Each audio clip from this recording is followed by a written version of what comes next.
Military personnel. What's the best or weirdest or funniest punishment you've seen handed down by a superior? During my first deployment to Iraq as a 50 cal gunner, I had a salty sergeant for a team leader. Dude had been at the tip of the spear for the Iraq invasion, been to Baghdad in 2005, and now he was back for his third time in 2007. Not only was he intimidating, but he knew how to discipline you if you stepped out of line. I was a stupid young private first class with about a year in the army. I knew what was right and what was wrong, and thankfully was able to get on his good side. A driver, though. Nuh-uh. He was a short, idiotic specialist with a mustache who recently did 4 years in Korea. This dude was so off he even re-enlisted for it when his first stint was over. Dude was just freaking weird and gross. Always had an excuse for everything. Nothing was ever his fault. He loved trying to pass the blame down my way, mostly because he outranked me. Our sergeant normally knew what was up and corrected him accordingly. Well, during a convoy security mission one day in southern Iraq, just outside of Diwania, he hit a pothole. Like, a big one. Probably 20 inches long, 20 inches wide. Our sergeant flips the heck out, asking what the hell he was doing. The driver tries blaming it on me, saying I never let him know it was there. Since I was the gunner, I had to make everything aware to him because I was the eyes and ears. The sergeant chews him the heck out, saying it was the driver's damn fault he didn't avoid the pothole since I was up top scanning for threats. We were the lead vehicle, so it's not like his pothole was obscured by anything, especially since it was in broad daylight. The driver then starts saying, I don't know, Sergeant. I couldn't see it because I'm short. He wasn't that freaking short. Guy was maybe 5'7", give or take an inch. He wasn't paying attention, and that's what the sergeant wanted to hear, because it was the truth. Well, this irritates the heck out of our sergeant, and he calls for the entire convoy, something like 20 semis, 6 HWMMVs, and 2 M1170 ASVs, to halt. He then tells me to pass down an empty 50 cal can. I do so with a quickness. The sergeant then passes the can to the driver and makes him use it as a booster seat. The driver protests, then my sergeant gives him a direct order to do so. The driver backs down and does it. At every gate to every base we approached, my sergeant made the driver open the door and show every guard what he was sitting on. Then he was forced to sing, I'm in a little teapot. Me oh my, I sit on a high chair so we don't blow up and die. Most of the guards just laughed the hell off. If he radioed for other guards to come see it, he was the laughingstock of the battalion for months. That is freaking hilarious. Story 2.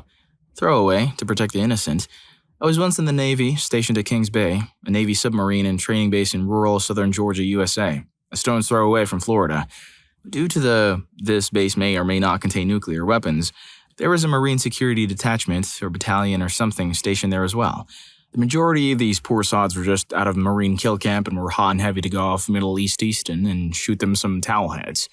Unfortunately, they'd landed themselves in a swamp in rural southern Georgia. Needless to say, they typically made very poor choices.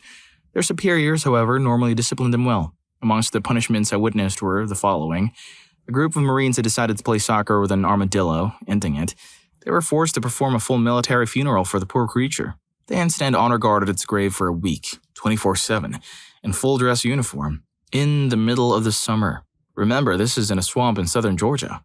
I happened to be out early one Sunday morning, chain smoking and drinking coffee outside of the Navy barracks, when an interesting sight came by. There were 13 Marines, 12 of them were running and carrying a telephone pole on their shoulders, 6 in front, 6 in back. The 13th man was in the middle of the pole, hanging from it, doing pull-ups, as the telephone pole was being carried by the other 12 running Marines. After a certain number of pull-ups, he would swap with one of the carriers.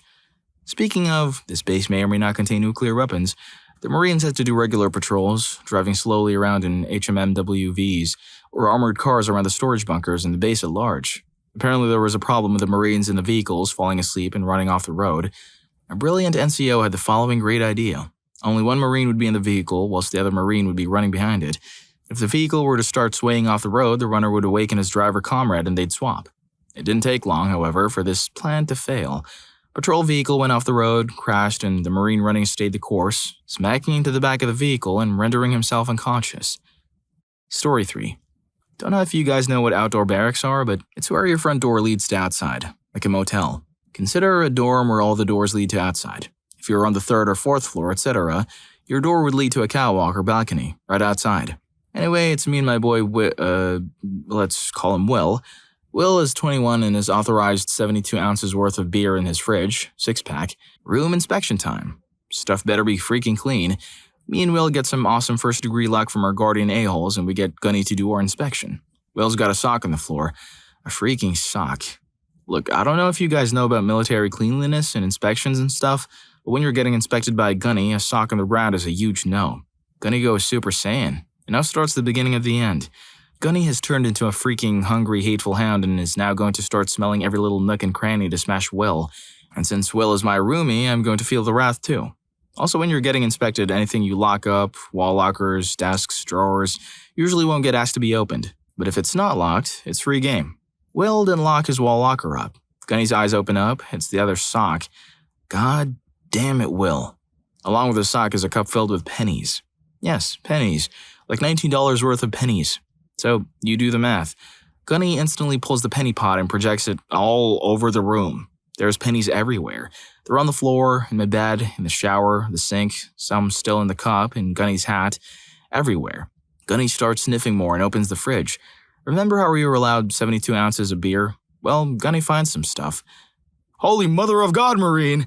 You better hope my math sucks, which it does, so give me a minute. But if this scrap is over your limit... Will has 3 12-ounce cans and a 40. The 40 was half empty, by the way, but by default that adds up to, drumroll please, 76 ounces. He overdid it by 4 freaking ounces. At this point, Gunny is calm, and he looks at us. Here's another thing you probably don't know. Gunnies are not mythical creatures you hear about. They're real. There's a lot of documentation on them. Recently, there was a documentary put out about them. What I'm getting at is that when a Gunny is chewing you out and then becomes calm, it's because he's seen it. He's seen the fate of the 2 Lances. It's perfect. It'll break them down, repent for their sins, and make them thoughtless, order-following Marines. We saw a twinkle in his eye, a tear, and a joyous smile as he whispered to himself, "It's perfect." You guys, I like this room. I like it a lot. I also like that basketball court over there. There was a basketball court about 50 yards in the courtyard. I want those 2 together. You see that basketball court, devils? Yes, Gunny. I want your room there. You may think this is some backward stuff, which it is, but in the Marine Corps, backwards end is actually the preferred method of progress. We knew exactly what he wanted. A good old Chinese field day, which is when you take all the contents from the room out of the room until it's completely gutted and clean it up, then return the contents. Only Gunny put his mythical spin on it, and made us literally set the room up identically in the freaking court. So we get started, and this crap isn't easy. First off, I forgot my keys at the shop. Gunny ain't letting us go back, so I can't get my keys to unlock my coffin bed. Bed with drawers attached underneath. My wall locker or anything to make stuff easy to move. Gunny stated the guidelines that he doesn't care how we get the room there. Our technique started off kitty-cornering things, but that sucked after about 2 hours, so it got to the point where we just started to straight-up roll us. Desks, drawers, beds. Everything in the barracks is usually made to last, either out of thick wood or some sort of aluminum alloy. Our stuff was the metal stuff. Orchestra of 1,000 toddlers banging on pans. People are looking at us, laughing at us, sitting down to freaking watch us. This stuff is the talk of the whole base. A group of dudes were about ready to play basketball. Not today. Unless you want to sleep on the court, you're out of freaking luck. Will gets a fabulous idea. Gunny steps out and it's Sergeant watching us. Sergeant, Gunny said we could use any method to get the stuff on the court. Okay. We'd like to run to the PX and get a skateboard. It's about 1.5 miles away. Okay. Good luck. You got 20 minutes. We're sweaty as heck, might I add you, and our uniforms are crap. You have to look good everywhere you go, including the PX. Looking sloppy and half dead as well, we run to the PX, find a skateboard, and run back. I know I was brief riding the skateboard pickup, but believe me, that stuff was something in its own in the 100 July North Carolina heat. We get back, giant whale locker number 1. It's Will's. Should be a little lighter since the 19,000 pennies have been carefully removed from its empty space. Alright, John, the skateboard is going to make this stuff hella easy. Let's pick up the wall locker and kitty it in the board. Okay, Will. We start slowly kittying it in the board. Snap. Snap, snap, crackle, and pop, man. That crap broke right away. Right the heck away. Like pedestrian status in a crosswalk. Anyway, that's about it. We continued to move our stuff until about 7 p.m. when it started to rain and Gunny finally returned like, "Oh crap, I forgot about these numbnuts. And it's starting to rain. I think I could get in trouble. Not entirely sure, but I could." He ended the routine right when we were about to have fun with it. We just had gone the lamps and were going to use people to hold our posters to simulate walls. After that, a few of our buddies helped us back in. What a freaking day in North Cackalack. Yep, this definitely sounds like the Marine Corps. And hey, since you're halfway through the video, don't forget to hit the like button and subscribe to my channel so you wouldn't miss out on my upcoming videos. Now let's get back to the stories. Story 4. More of a payback by an equal than punishment by superior, but my dad was a CB, naval construction worker. He was 2 members of the village people in one package. During Vietnam, Another guy on his team was a tinker who was constantly being teased by the other seamen because he would take things apart and end up losing a screw or bolt or something. One night the tinker was on watch with two other guys who gave him the most crap. The watchtowers they were in were hastily built two-level shacks with a watch point up top and an enclosed room below. So the tinker is sitting in the dark all alone at the top of the shack looking around at loose nails and the gaps in the floorboards when an idea comes to him. He drops a nail through the gap which makes a pinging noise in the ground when it lands on the floor below where his perpetrators are snoozing. That wakes him up and they ask him what the hell he's lost this time. To which he responds by asking them to find the pin for his grenade which he just dropped, then kicked back in restrained laughter while they began frantically searching the floor for the non-existent pin. Story 5. As a young sergeant, I had a good soldier. He was great at PT, great at his job, and respectful to most leaders. One leader he was not respectful to was a peer of mine in another platoon who was kind of a jagaloon. He would talk back to Sergeant Jagaloon, which is unacceptable because it can result in him being punished and me looking like a weak leader. We had several instances of him doing this, and I was at my wit's end with punishment. The soldier could do 100 push-ups without a break, so PTing him to death wasn't really an option, and it didn't solve anything. Well, we were on a battalion run one day. About 1,000 soldiers running information in the morning, usually done first Friday of the month in 11th BDE in Fort Bliss. The soldier and Sergeant Jagaloon began arguing back and forth. I'm a couple of rows back and see everything that happened.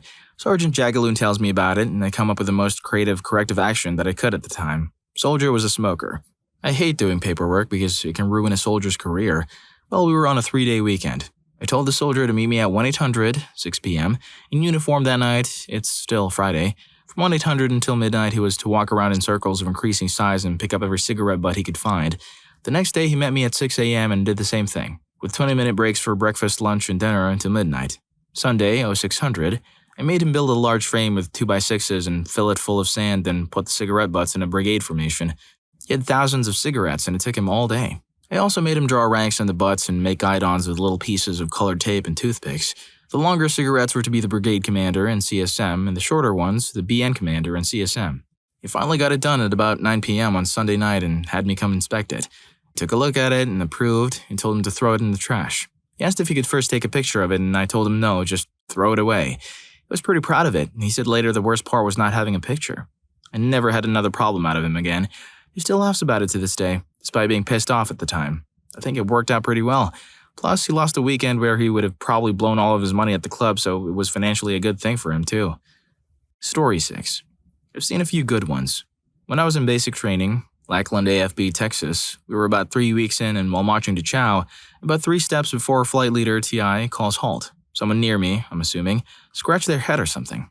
While the flight leader calls halt and another TI, Blue Rope, Advanced TI, saw the adjustment at attention and immediately posts up next to me yelling, "Trainee, why did you feel the need to adjust while marching at attention?" I stood there frozen, staring straight ahead, confused by what he was asking. He then screams, "I'm talking to you!" I turn and face him, do my reporting statement, and inform him I have no idea what he was talking about. Well, he starts ripping into me. My TI comes over and starts ripping into me. I'm still trying to figure out what's going on with the screaming TI, Blue Rope, yells for me to follow him. Well, he leads me about 15 feet from my flight and he puts me directly in front of a structural support beam, steel I-beam that holds up the barracks, and tells me, "Since you seem to have a problem now moving at attention, you can stand here, at attention, and you don't move until that post moves." He quickly stomps off and leaves me in front of my whole flight, staring at a support beam about 5 inches from my nose. Well, it finally dawns on me how ridiculous the situation is, and I can't help but see the humor in my predicament. I suddenly let out a thunderous laugh that I can't contain. The moment is hilarious. Here I am in basic training, learning to be a man, and my lesson is to stare at a post? How serious could I have taken it? Well, a couple of the guys start snapping at me to shut up and stop embarrassing them, and I can't stop laughing. After a few minutes, I manage to contain myself, and the Blue Rope returns and relieves me from my duty. Sad to say that this is probably the most memorable moment from my basic training. Worst punishment I've seen. The Master Sergeant, E7, was the supervisor of the radar shop, decided to show a couple new guys the radar that they would be maintaining. He takes them out to the module and he's pointing things out to them, and he removes the lockout or tag-out device from the transmitter switch. While talking, he flips the switch and awful things begin to happen. Turns out the radar was undergoing a PMI, periodic maintenance inspection, and the cooling fluid was drained from the transmitter. 250 kilowatts of RF went through the transmitter and superfused pretty much everything inside of it. It was only a $300,000 screw-up. Lol.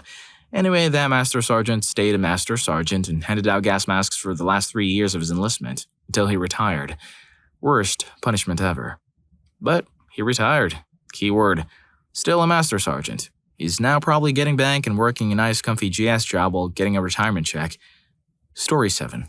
I went to Infantry Basic Charlie Company, 2nd Battalion, 58 Infantry in the summer of '05. I had a really animated black drill sergeant who absolutely hated privates. I was not the strongest or the fastest by any means, so I made my money by not taking anything personally and being funny. When he would smoke me with push-ups or something, he would talk about how he hated me and wished he could find some obscure loophole in UCMJ that would allow him to end me legally. I'd respond by thanking him, letting him know that I knew deep down that he loved me, that he wanted me to be the best soldier I could be. I'd tell him that I loved him too and appreciated his inspired leadership. Of course, this would cause him to crush me more, but it turned into a game that he seemed to enjoy. In any case, fast forward to the FDX we had to pass in order to graduate. I'm in a foxhole in the middle of fire ant-infested Georgia woods, and one of the broke-dick privates in profile runs down to me at a dead sprint and says, "Drill Sergeant needs you right away at the DS hooch." I grab my stuff and sprint up there as fast as I can. It sounded serious. I get there, all the leadership is standing around. The lieutenant, all the drill sergeants, etc., totally grim-faced and solemn. My DS, who always crushed me, always went out of his way to mess with me, puts his arm around me and says, "What? You're a good soldier. You don't deserve this. I'm sorry for your loss. We have a Red Cross message for you.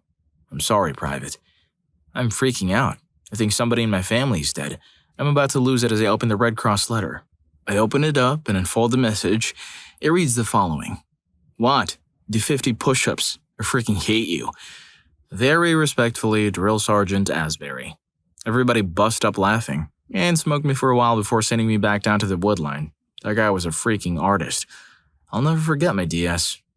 Story 8. USMC here. In our unit, we had one guy that would constantly hum songs. But one day our CO had enough of his behavior, so he told him to report to his locker. So he goes to his locker and stands in front of it. CO tells him to get inside the locker. When he does, he shuts and locks the door with him inside. He reaches into his pocket and pulls out a quarter and pushes it through the vent holes and tells the guy to start singing, and tells him that whenever someone puts a quarter in the slot, he has to sing another song. This went on for 6 hours. The guy made around $15 in quarters, and we were all in pain from laughing at him. Needless to say, he acquired the name Jukebox and never hummed again. First request, Sandstorm by Darude. I hope you enjoyed the video. And if you made it this far, I'm sure you'll also enjoy. What's the funniest go-to story that's often requested by your friends? Story 4 was hilarious. See you on that video.